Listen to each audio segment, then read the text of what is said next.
চিংড়ি যদি ট্রে না ধরে, ফিড না খায়, চাষি বন্ধুদের কিন্তু মাথা খারাপ হয়ে যাওয়ার উপক্রম। কারণ প্রতিটা ভেনামি চিংড়ি চাষিরাই চাষ করেন, চিংড়িকে তাদের সন্তানের মতো দেখেন, সন্তানের মতো লালন পালন করেন। আর সেই সন্তান যদি খাদ্য না খায়, তাহলে সেই চাষিদের অবস্থা কেমন আপনি বুঝতেই পাচ্ছেন। প্রত্যেকটা চাষি জানেন যে চিংড়ি যদি প্রোটিন না পায়, ফিড না খায়, তাহলে কিন্তু তার বাঁচার হার ও বৃদ্ধি কোনোটাই সন্তোষজনক হবে না। তাই চিংড়ি যদি যথা সময়ে ট্রে ধরে নেয় এবং ফিড ভালো খায়, তাহলে কিন্তু চাষিদের মনে একটা আনন্দ। ট্রেতে না আসার কারণ কি, ফিড না খাওয়ার কারণ কি? Very very good morning friends, কেমন আছেন সবাই? আশা করি আপনারা প্রত্যেকেই ভালো আছেন। আমি অসীম জানা মোটিভেশনাল স্পিকার অ্যান্ড টেকনিশিয়ান। চ্যানেলে নতুন হলে চ্যানেলটি সাবস্ক্রাইব করার সঙ্গে সঙ্গে নোটিফিকেশান অল করে দিন। আর এরকমই গুরুত্বপূর্ণ ভিডিও সবার আগে আপনার ডিভাইসে ভেসে উঠবে। তো চলুন শুরু করা যাক। If you want to gain shrimp culture complete knowledge and proper training, call 8944846482। আপনি কি চিংড়ি চাষের সম্পূর্ণ নলেজ এবং ট্রেনিং পেতে চান? ফোন করুন 8944846482 নাম্বারে। ফ্রেন্ডস, আমি বহু বছর ধরে ভেনামি চিংড়ি উৎপাদনের সঙ্গে সরাসরি যুক্ত থেকে যেটুকু অভিজ্ঞতা সঞ্চয় করেছি, তার নিরিখে আমার অভিজ্ঞতাগুলো শেয়ার করছি।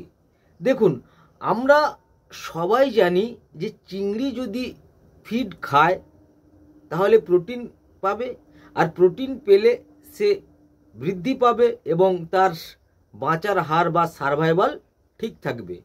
তাই চাষিদের অনেক সময় মাথা যন্ত্রণার কারণ হয়ে যায় যদি স্টকিংয়ের পরে সময় মতো মাছ ট্রেতে না আসে, ফিড না খায়। সেক্ষেত্রে ট্রেতে না আসার কারণ কি আর ফিড না খাওয়ার কারণ কি? হ্যাঁ বন্ধুরা, ভিডিওটি মোস্ট ইম্পর্টেন্ট হতে চলেছে, একটু স্কিপ না করে শেষ পর্যন্ত দেখতে থাকুন। ভেনামি চিংড়ি কেন ট্রেতে আসে না, কেন ফিড খায় না এবং তার প্রতিকার। প্রথমেই আসি, কেন ভেনামি চিংড়ি ট্রেতে আসে না বা ফিড খায় না। হ্যাঁ, এর অনেকগুলো কারণ আছে। তার মধ্যে প্রধান কারণ হলো জলের গুণগত মান, দ্বিতীয় জলের উচ্চতা, তৃতীয় মাটির গুণগত মান, পুয়ার ফিডিং স্কিল। হ্যাঁ, এতগুলো কারণের জন্য কিন্তু মাছ ট্রেতে আসে না বা ফিড খায় না। প্রথমে আমি যদি ধরি যে জলের গুণগত মান, আমরা যারা দীর্ঘদিন ধরে হাই স্টকিংয়ে বাণিজ্যিকভাবে ভেনামি কালচার করছি, তারা জানি যে কোনো কোনো পন্ডে স্টকিংয়ের পরে 15 থেকে 20 দিনের মধ্যে ট্রেতে চলে আসে মাছ, ট্রে ধরে নেয়।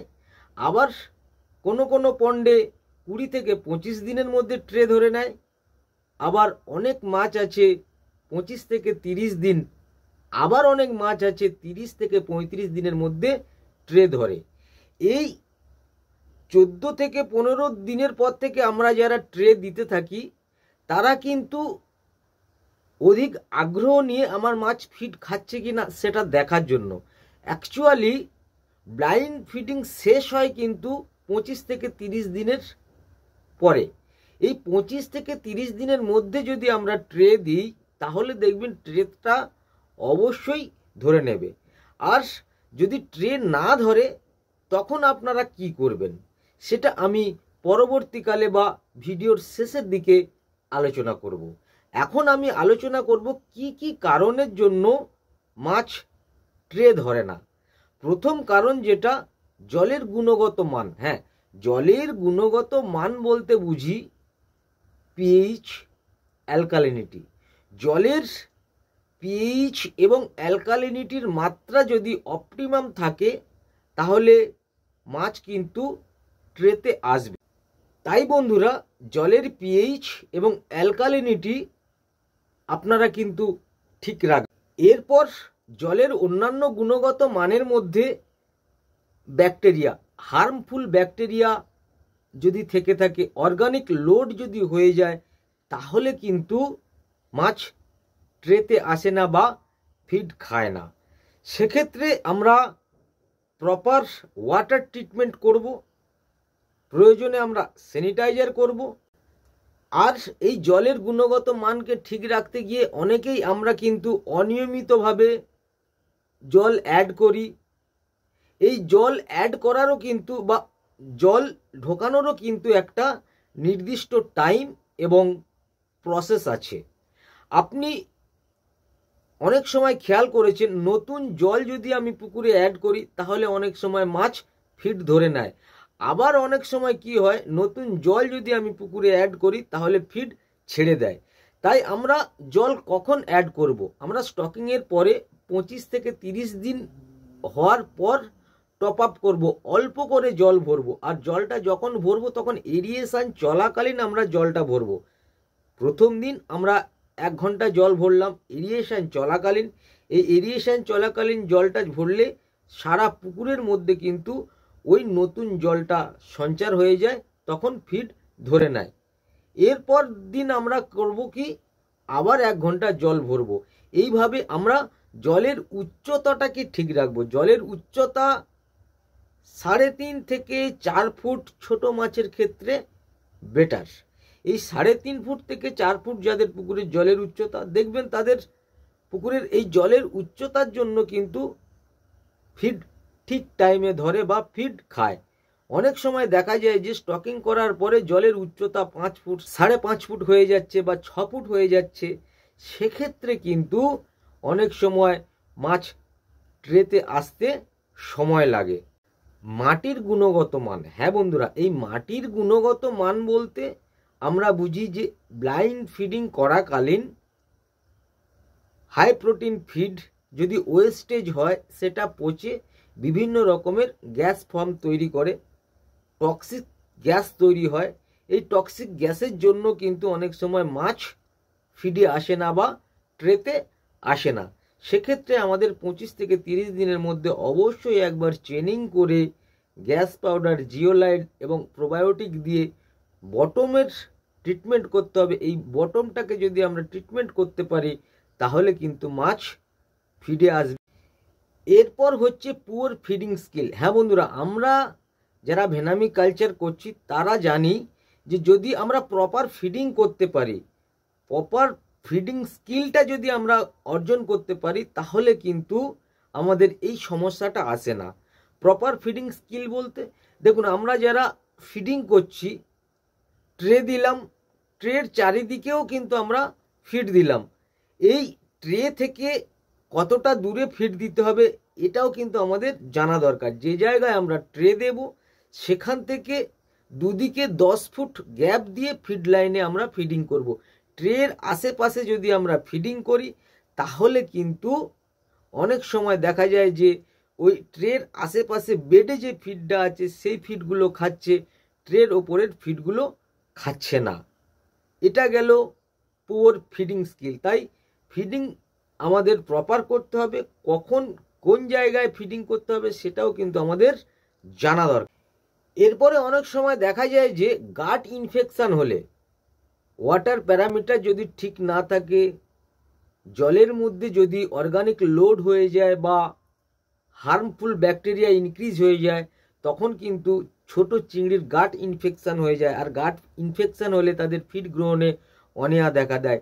তাই যাদের মাছের বয়স 30-এর মধ্যে, 25 থেকে 30 বা 30 থেকে 35, তারা কিন্তু অবশ্যই গাট ইনফেকশন যাতে না আসে গাট প্রোবায়োটিক কিন্তু আপনারা ব্যবহার করবেন। ভিটামিন সি খাওয়াবেন, গাট প্রোবায়োটিক খাওয়াবেন।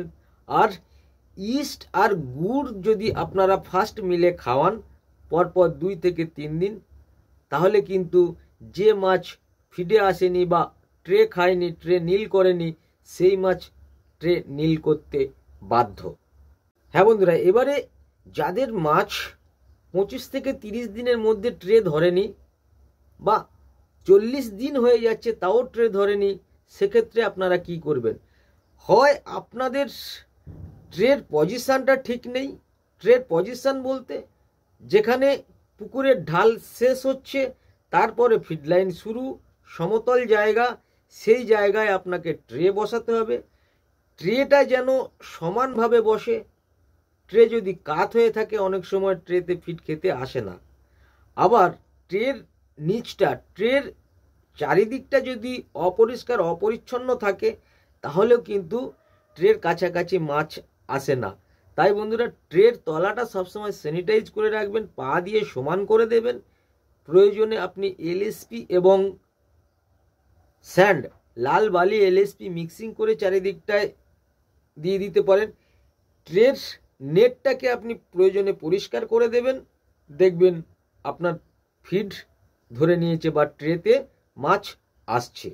অনেক সময় দেখা যায় যে 40 দিন 45 দিন হয়ে যাচ্ছে তাও ট্রেতে মাছ আসছে না বা ফিড লাইনে মাছ আসছে না, মাছগুলো মাঝখানে আছে।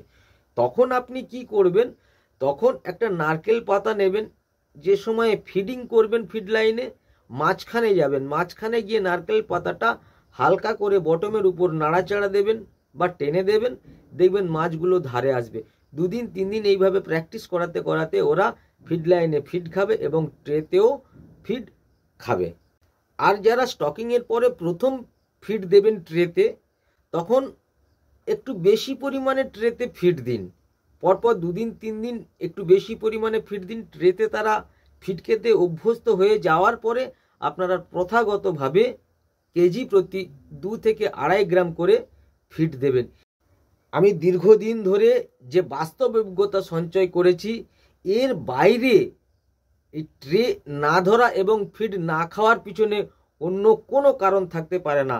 তারপরেও যদি আপনাদের মাছ ট্রেতে না আসে, ফিড না খায়, অবশ্যই আমাকে 8944846482 নাম্বারে ফোন করবেন আর সমস্যার সমাধান হয়ে যাবে। আর প্রশ্ন যদি থাকে আমার কমেন্ট সেকশানে অবশ্যই কমেন্ট করতে ভুলবেন না। সবাই ভালো থাকবেন। Thank you, all the best, with love, Asim.